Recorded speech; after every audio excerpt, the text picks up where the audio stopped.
Hey everyone, welcome back to Life Unpotted community series. We're so excited you're here and we just keep receiving questions from you all and we're so excited. We're like 4 weeks out. We have so many questions and that's just to say, keep sending us your questions and we're talking to everyone here. We want to hear from you. It gives us great insight and great perspective and it really just gives us great questions that we wouldn't otherwise think of. And it's just really appreciated by us and by, I will say, the entire Life Unpotted community. I know this is a hit of a series and we want to keep it rolling. And speaking of which, we have a question for today, of course, written in by a listener. And Sophie's going to kick it off and she's going to read the question. Yeah, just to echo what you said, Daisy, I think receiving all these questions really helps me recognize that so many of our listeners are going through a lot of the same stuff we're going through. And I think the listeners do a really great job of just expressing their own perspective and sharing their own perspective, which is like, oh, wow, I might not be in that exact situation, but I can really relate to what they're saying. So I think it's really helpful, honestly, to have the series. I absolutely agree. And another component is that it reminds us that we are all going through this human experience. And I think it's very connective. And even for us, it feels amazing to hear from you all and that what we're saying is resonating and helping because it does the exact same thing for us. These are things that it's just a reality of life, the feelings and emotions that we have. And I think being honest about them is so rewarding, especially on this podcast. So don't forget to send us a question at info@livelifeunpotted.com because it will be well appreciated and taken care of. All right, so let's get into today's question. We got this one on our Instagram DM. So guys, you can email us or DM us. Either one works.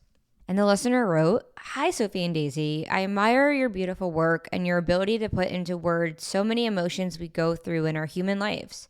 I have a question for you two for the community podcast section. I have just started teaching yoga at a yoga studio, and it's been hard for me to not feel like an imposter.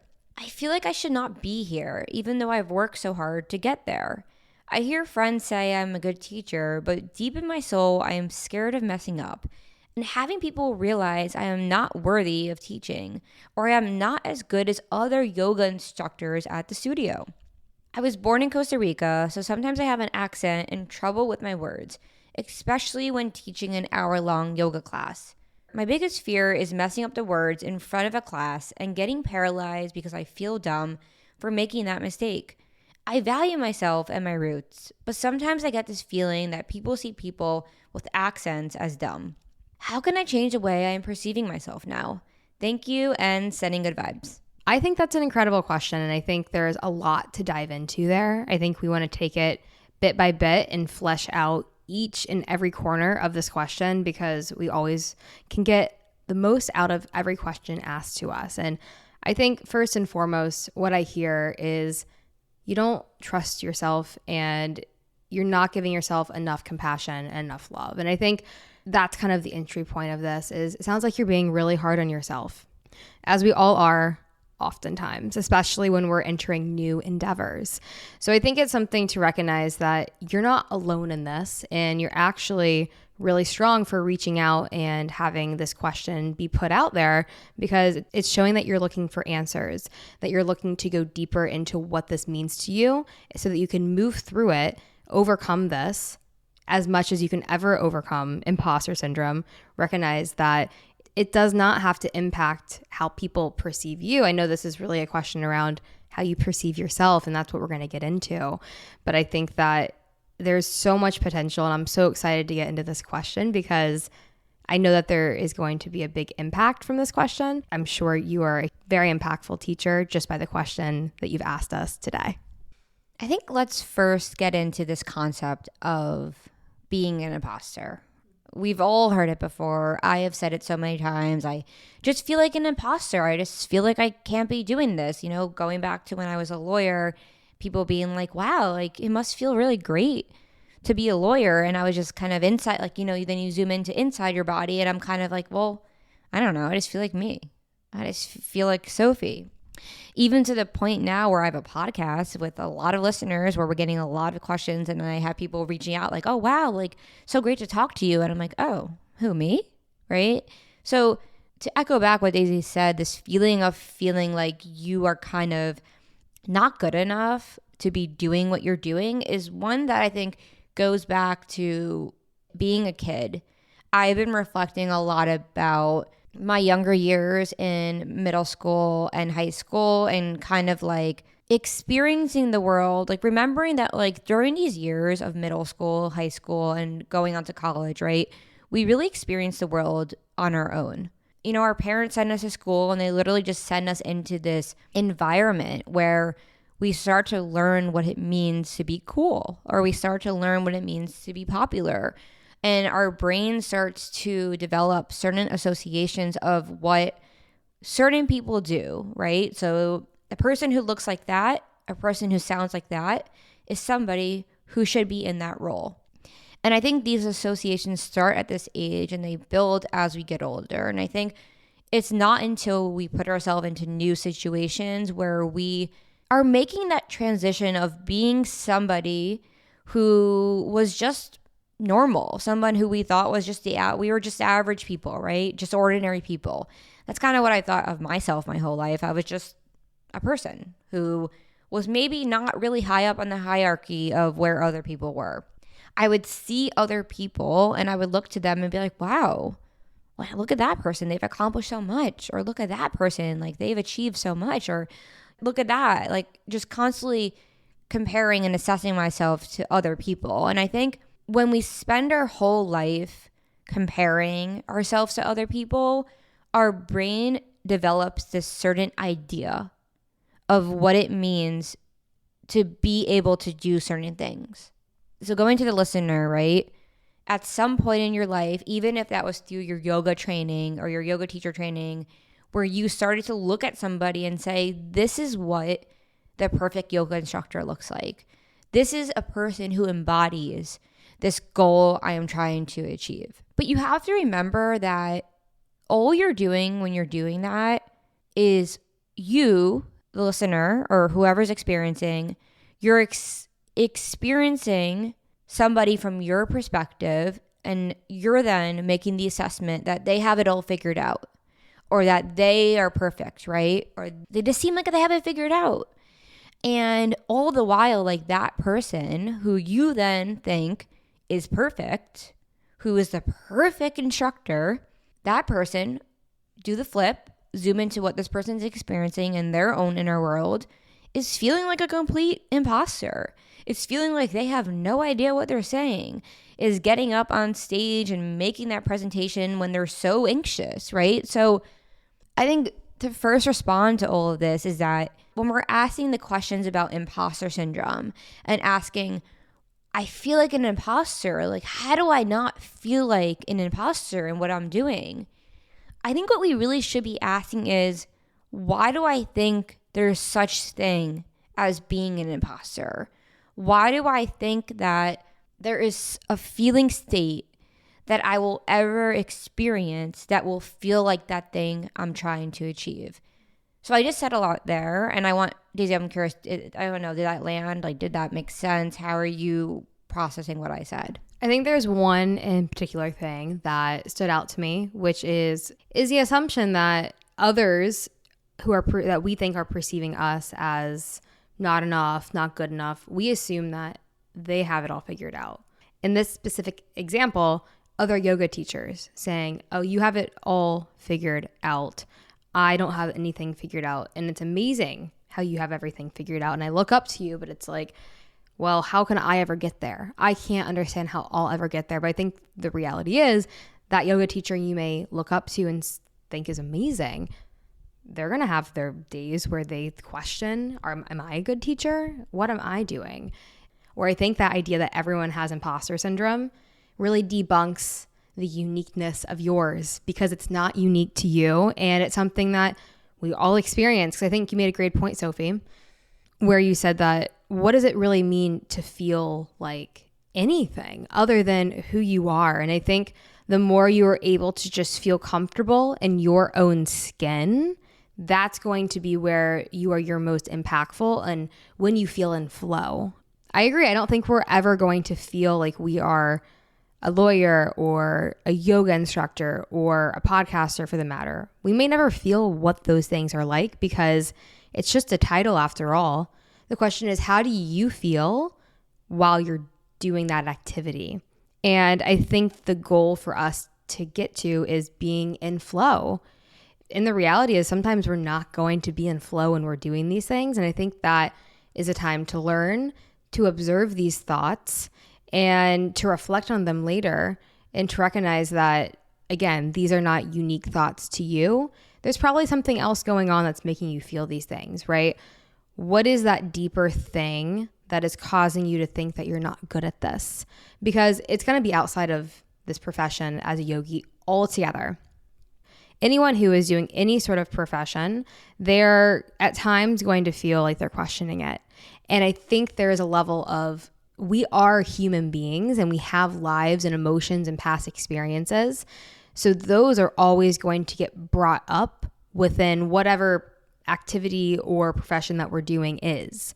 So I think a point I want to make is that I think you're doing incredible work and you're willing to ask these deep questions that have maybe not too much to do with actually being a yoga instructor. I'm sure you're aware that it goes much deeper than that. It's about you as a human and how you operate in this world, because that is always going to get shown up in whatever practice you're doing. I think what makes us incredible instructors, or whatever it is that we're doing in a professional sense, is our ability to do this work outside of our professional work. And it's questioning, where are these feelings coming from? Yeah, and I really want to draw this example to be very clear. So when I was practicing law for 5 years in Manhattan, I never felt like a lawyer. Sure, I'd put on my suit to go to the office or put in my outfit to go to the office. I would do the things of being a lawyer.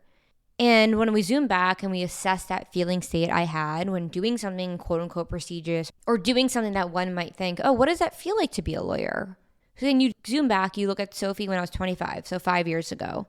Fast forward 5 years later, I've left that path, I've left that career, and I'm pursuing a new life. I'm building a podcast, I'm pursuing a world in mindfulness and learning how to help other people connect with themselves.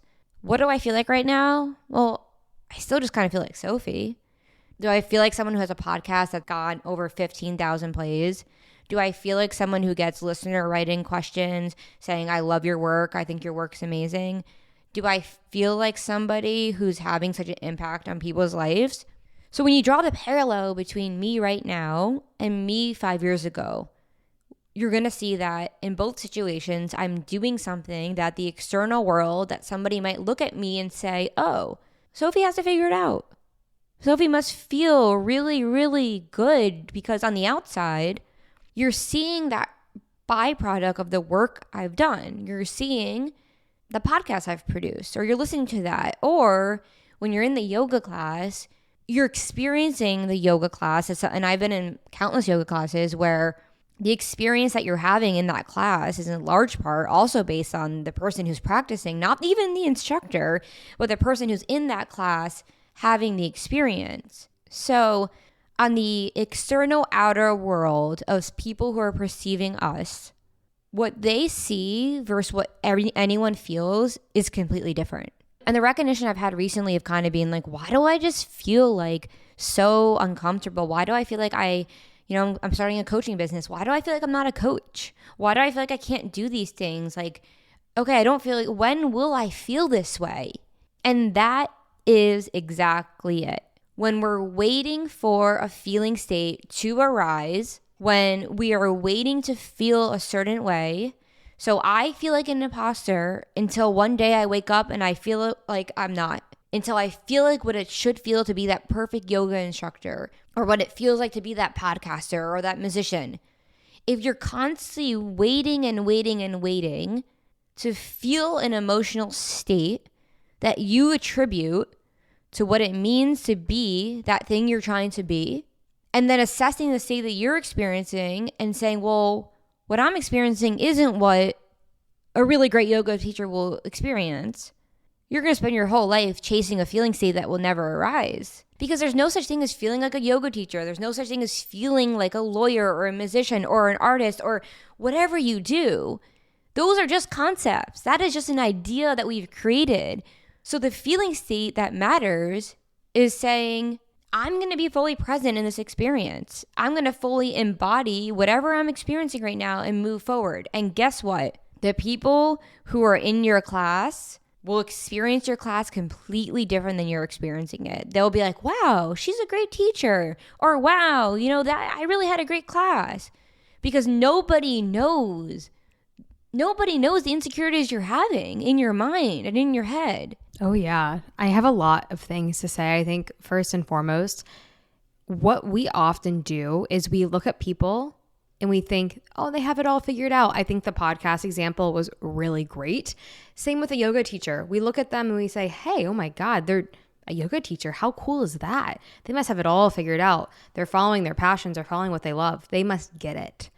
But I think what we mistake having it all figured out for is someone simply trying and putting themselves out there and trusting themselves to follow this path of what they actually want to do. And I think I want to take a moment to celebrate for this listener and say, hey, you are a yoga instructor. How cool is that? No matter how you feel, like you are a yoga instructor. And that's really freaking cool because it sounds like you're really passionate about it and that's what you really want to do right now. And you are becoming better and better and better at this practice, and you're continuously trying and putting yourself out there. And something I want to also draw from is that Sophie and I, when we started the podcast, I don't think it's really until recently where we had days and moments where we started to feel like we were podcasters. And that really came from connecting with you all, writing these questions. And it really showed me that okay, this is no longer just for me and Sophie as a way to have intentional conversation. Now there's people who are listening and we have an obligation to give them really great content. And we've always strived for that. But my point in saying that is it takes so many hours. I just looked at it and we have 52 podcast episodes. It takes a lot of hours doing something until you actually feel just a little bit comfortable on some days where you start to have good days where you feel excited about things. It takes hours. So many hours to get there. And I mean, hey, you are a yoga teacher. It takes a lot of hours to even get there, but now you are a yoga teacher and it takes many hours to get to a level where you are able to hit the next step and the next step and the next step. And I think that's a really important piece is that these are things you can't rush. Life lessons and wisdom and full body understanding and experiences are things you cannot rush.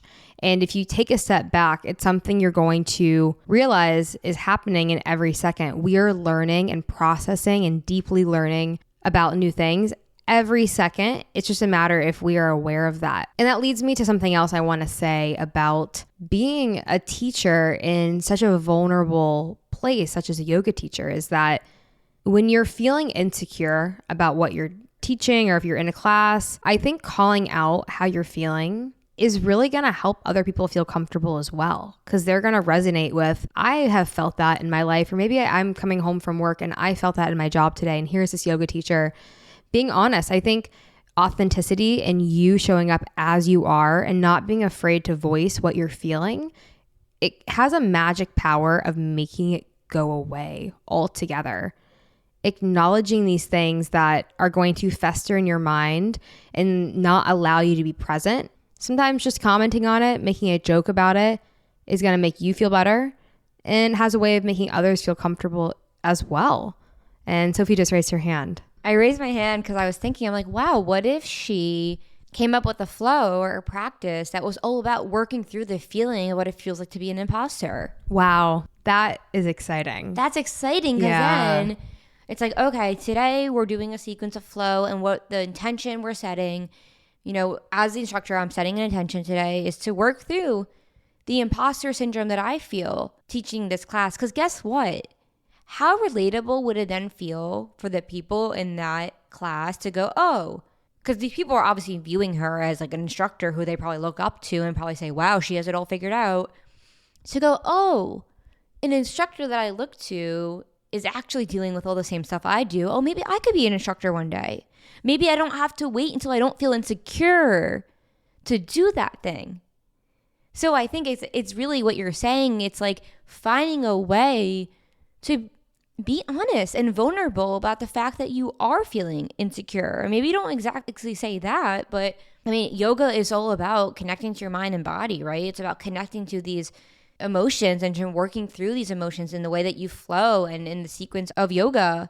And you think all about like your chakras and how like our energy gets like misaligned because we're just not connected. Like, I think thinking about your chakras in yoga and thinking about when we do certain yoga exercises to move our chakras so that we feel more aligned with ourselves is kind of the feeling state that you're aiming to feel, where you don't feel like an imposter anymore because you're just feeling in flow.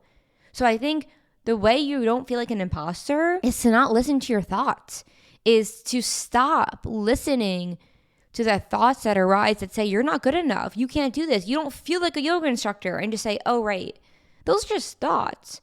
Those might never go away. Like, we interviewed Hector Marcel, who is the president of 3 Jewels Yoga and Meditation, and he's probably, I think he's 55. He said he still wakes up and have doubts. Like, you will be 70 years old, probably still feeling insecure.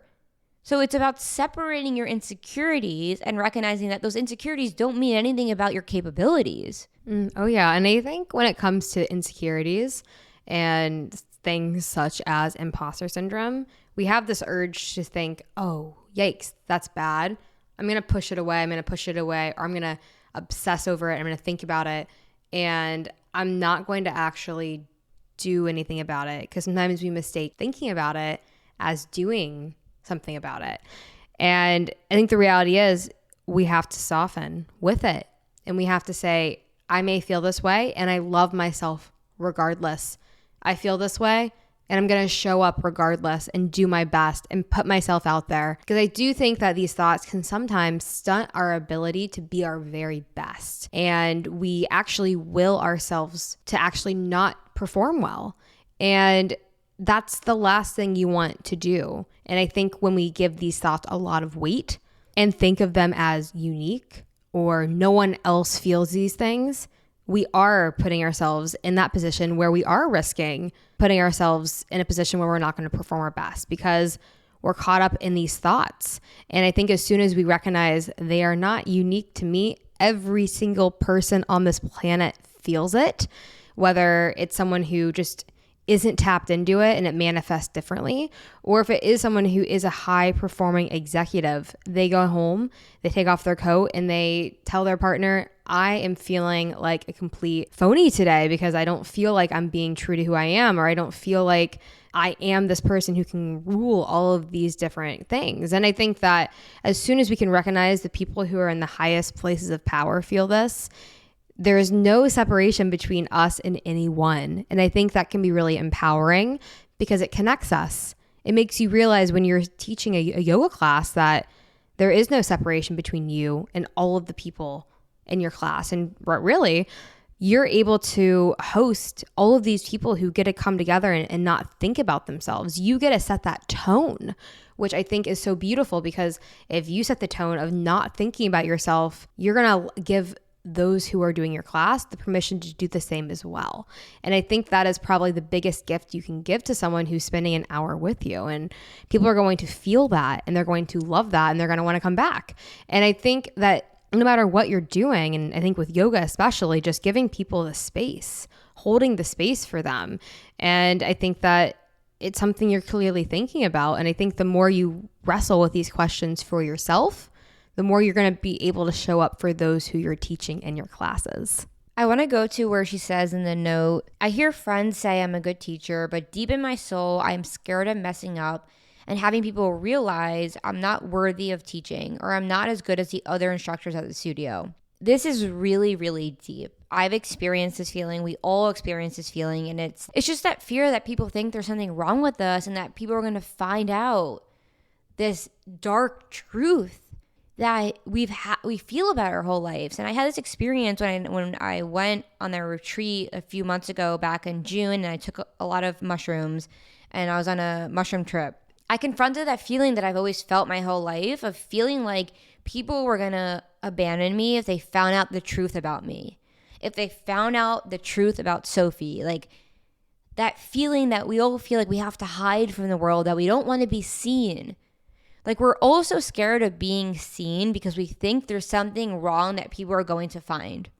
I really want to get this point down clear because I think this is why so many of us are scared to express ourselves. This is why so many of us are scared to do the thing that we really want to do, whether that's posting content on social media, because we're so scared of people hearing our voice, or so scared of seeing us on video, or so scared of really seeing us express ourselves, because when we express ourselves, we're in a place of vulnerability. And what do we learn from this whole life, from growing up, is that don't be vulnerable, because when you're vulnerable, you could get hurt. But the more you do this, the more vulnerable you are, the more that you incorporate vulnerability into your everyday life, the more that you show up in the world as your true self. And for me, on this mushroom trip, I realized beyond all the fear I felt when I tripped, beyond all the anxiety that came up, I was really, really scared of finding out, of peeling back those layers. Because, you know, when you trip, mushrooms bring up all the emotions. I was really, really scared of finding the truth, of confronting the truth about myself. Guess what? I didn't find anything. I didn't find any deep, scary truth about myself. The only thing I found was all the insecurities I've had about myself, all the things I've thought about myself my whole life, all of the judgments I've created about who I thought I were. So, to the listener who's this yoga instructor and feels like every time she goes and teaches, she's so nervous that people are going to discover who she really is and discover she's an imposter and she's not capable and she's not as good as the other teachers. Like, that is just her insecurities talking. That is just these deep, deep, deep insecurities thinking that it's possible for something to be wrong with you. There is nothing wrong with you. Like, there is nothing wrong with anybody on this earth. Like, we are all whole and complete, and nobody is viewing you the way that you're viewing yourself. Nobody is judging you. And yes, your friends are telling you you're a great teacher because you are a great teacher. They see that. And you too will be able to see that when you move past those insecurities and those thoughts trying to tell you otherwise. And those might never go away. So it's about cultivating a deep understanding and a deep knowing that there is nothing to find. There is no dark truth about yourself that is going to expose you to the world. You, just like everybody here on this earth, at the core of everything, the only thing you're going to find when you really, really peel back the layers and you go past the pain and the fear and insecurities, it's just love. That's all it ever is. I mean, yeah, to all of that, absolutely. And I think just going a little bit deeper, I think something that I want to touch on is really this fear of messing up in front of the class. So I would recommend doing an exercise with yourself of envisioning this happening. Imagine this happens. What's the worst thing that's going to come from that? And I think most importantly, say this does happen in class. You're practicing it in your mind. Say this does happen. And you stumble over a word. And instead of beating yourself up and just overall giving up and getting angry and upset or sad or whatever the feelings would arise from that and giving way to the feelings, imagine if instead you said, oh my gosh, look at me speaking in a second language, a yoga class. How lucky am I? How incredible am I for being able to do this? Good for me for putting myself out there and doing this despite the fear I have. Imagine if you were able to give yourself that kind of love amidst making that mistake that is your biggest fear. Is it so scary anymore if that happens? And now if it's not so scary, how are you going to show up to each class if you rehearse your biggest fear happening and it actually being okay? I think that there's probably something so much deeper here for you, an experience with this association with your accent and maybe perceiving yourself as not intelligent because of it. This is something that I believe probably goes much deeper than your fear of messing up in yoga class. I think it is probably something that you've experienced in your life that it still comes up today. And I would recommend reflecting on that and going deeper and questioning, well, why do I see my accent as me not being smart? Why is that coming up for me? Why do I give weight to that? What's the association with that? Because there's no truth to that, to your biggest fear. There's no truth to what an accent is, because as someone else, someone who has an American accent, I would admire someone who had a different accent. I would think that is really cool. Like, oh, she's probably well-traveled and is multicultural and knows different places than where we're at right now. Like, I think there can be so much power to that. So I think just diving deep and understanding why this is a fear and insecurity for you is going to be a way to move through it with compassion and love for yourself, so that your biggest fear is no longer something you're afraid of, because it doesn't mean that you're a failure or you're dumb if this happens to happen, because you're trying, and all we can ever do is try, right? That's all we can do. And if you can continuously try and give yourself love, you're going to grow. There's nothing going against that. So the amount of reflection you can give to yourself in this time and work through this fear, the more powerful you're going to feel in yourself and the more confident you're going to feel. So I wouldn't say it's something to veer away from. I would say it's something to go head in on and understand and kind of think of what happens if this happens. And hopefully that will help you no longer have the fear around it if you just face it. Fear holds no weight over us when we recognize there's nothing to be scared of. So I don't know. I think that this is so important to talk about, like the idea of perfection, the idea that you're supposed to get up there and you're never supposed to say the wrong thing, you're never supposed to stumble over your words. And it's like, you are a human being. And yoga embodies that. Yoga embodies the importance of connecting with your true self, and that knowing you're whole and complete, and and connecting with that love that's within you. So what is the best way to show up to a yoga practice? It's embodying that in yourself, right? It's recognizing that nobody is perfect. And going back to what Daisy was saying, I think this accent example paints the entire picture of what we all do. This girl has an accent.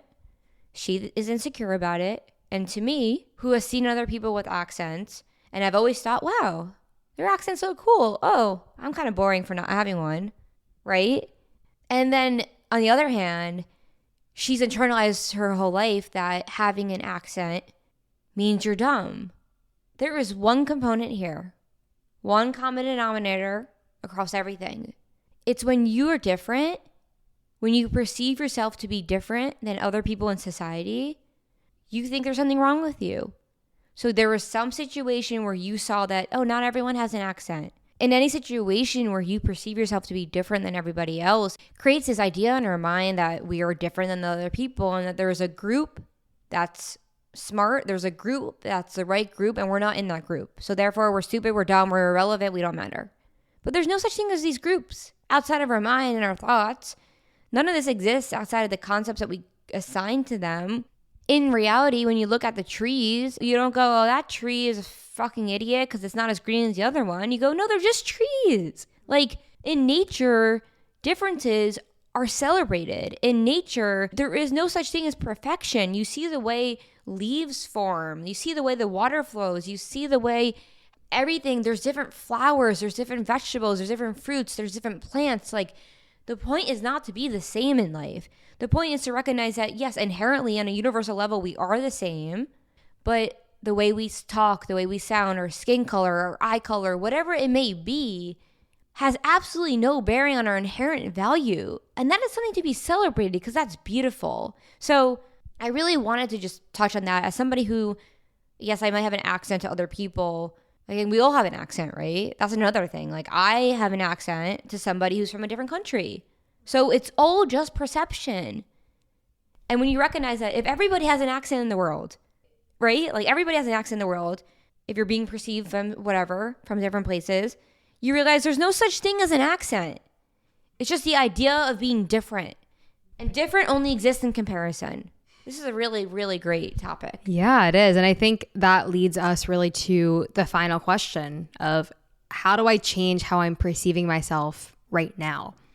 And if I were to sum that up, I think we have hopefully answered that throughout the majority of this conversation. But I would say, like, the icing on the cake for this is to show up as yourself, fully embodying yourself, not only at all times as much as you can, but especially to these classes.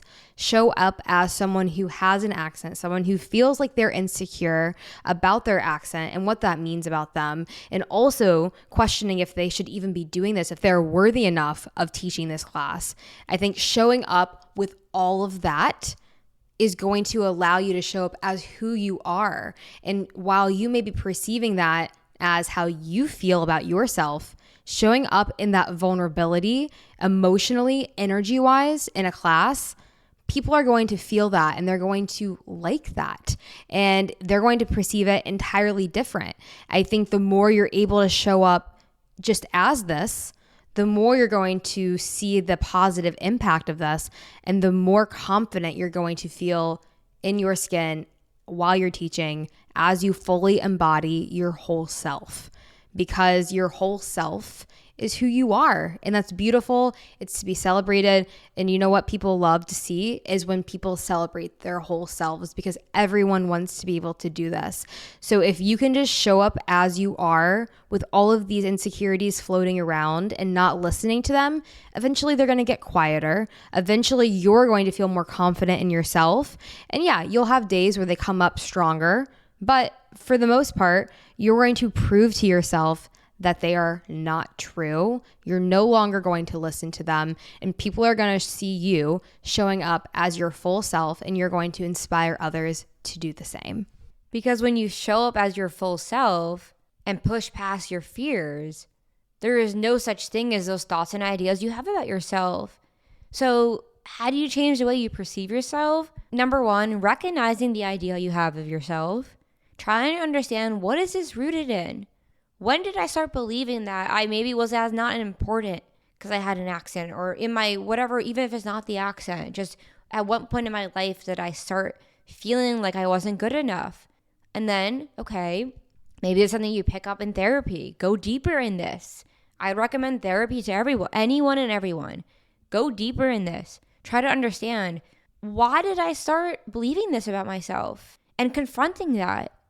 Because I think the only way to let go of the identity we've created about ourselves is to fully understand why we created it in the first place. And then once you do, you'll start to develop and cultivate this awareness, which you clearly already have. Because if you didn't have an awareness, you wouldn't be able to even pose this question, because you'd just be caught up in the anxiety. So to anybody listening to this, even if you feel insecure, if you feel lost, what matters is that when you become aware of that to the point where you could go, oh, wait, why do I feel this way? You then start embarking on a journey where you recognize that there's such thing as developing an awareness of being separate from those thoughts, that there's such thing as existing in the world of being an observer of your thoughts and emotions and recognizing those are not you. Look, I think this is a really, really great question. It just shows. Like, I feel like I've worked through a lot just by answering this. It just shows the importance of being yourself. It shows the importance of vulnerability and recognizing that the things you're scared of can turn into being the most beautiful things about yourself. It shows that vulnerability is pivotal in growth, and that growth is often rooted in feelings of pain and feeling like we're not good enough. And guess what? Everybody feels that way. And like Daisy said earlier in the episode, it's just a matter of how you just pretend like you don't. It's a matter of how it comes up. So how do you change the way you're perceiving yourself? Next time you get up in that class, remember that I, as a person who's gone to yoga, have felt so insecure being in the yoga class. Oh, how am I going to do this right? Oh, I don't know how to do this pose. Oh, people around me. Like, remember that the people taking your class are probably experiencing the same thing you are, just in a different way. They are also insecure about other things. So the more we can recognize and see this in other people, the more we see that this isn't something to be scared of. It's just a condition of the human experience. And the more that we embrace that, the more we choose to find love and compassion in that, the more we won't be so embarrassed for feeling these things anymore. And the more we can share our vulnerability and encourage others to also experience that because I think the only answer to freedom in this world is confronting and feeling the emotions that get in the way of us having that freedom. Absolutely. And I think this is a great place to tie this episode up. First of all, thank you to the listener for writing this question in. It clearly resonated a lot with us, and I know it's going to resonate with our listeners. This is such a widespread feeling. And second of all, I'm really excited for you. I think through questioning your thoughts, your emotions, your perceptions of yourself, it's what allows you to be on a deep journey of showing up as your full self at anything you do, especially the things that you love. So I'm excited for you. Let us know if this episode resonated with you. Keep us updated in your yoga teaching journey. We are excited to hear about how it's going. And again, thank you for being vulnerable, sharing how you're feeling with us, as this is what connects us all together and shows us that we are all really the same person. So appreciate you and appreciate your time reaching out to us with this question. And we had a great time answering your question. It's an honor to be able to answer these. And one more thing I want to say before we close out. Feeling like an imposter and being a good yoga teacher are not mutually exclusive. You can feel insecure and be an amazing yoga teacher. You can feel like you don't belong as an instructor and be impacting so many people's lives, right? So when we stop trying to change that feeling and we recognize it's okay to be a little scared, it's okay to be human, it's okay to be anxious, it's okay to be nervous. Like when we stop labeling those things as wrong and stop saying we shouldn't feel that way, what if we started saying, oh, you know, the best yoga teachers are actually the most anxious ones. The best yoga teachers are the ones who are actually the most nervous because they actually made the decision to show up, to push through the emotions that came up. So I just want to end this episode off by saying, never let your thoughts get in the way of moving forward. Never let the idea of what you should or should not be feeling prevent you from continuing on your journey. And yeah, thank you so much for writing to us. I am so excited to hear about your yoga teacher journey. And I know that your yoga class is lucky to have you because you're clearly doing the work, questioning your thoughts, and wanting to show up in the most vulnerable way. So more power to you. Thanks for writing in. And we really hope that this episode resonated with you. Thank you all for listening today. And really, if you think, wow, this is so cool, they're answering someone's question. How cool would it be if they answered mine? We will answer yours. We are at a place where we are at capacity to do that. So write your questions in now and we'll put them on the lineup for us to answer. Do it now. Start Do writing. it. We're excited. We're excited. It's fun. It's a lot of fun hearing from you guys. So everyone, enjoy the rest of your day and we will see you next Tuesday. Yeah. We'll talk to you guys next week. Have a great weekend. And until that, don't listen to your thoughts.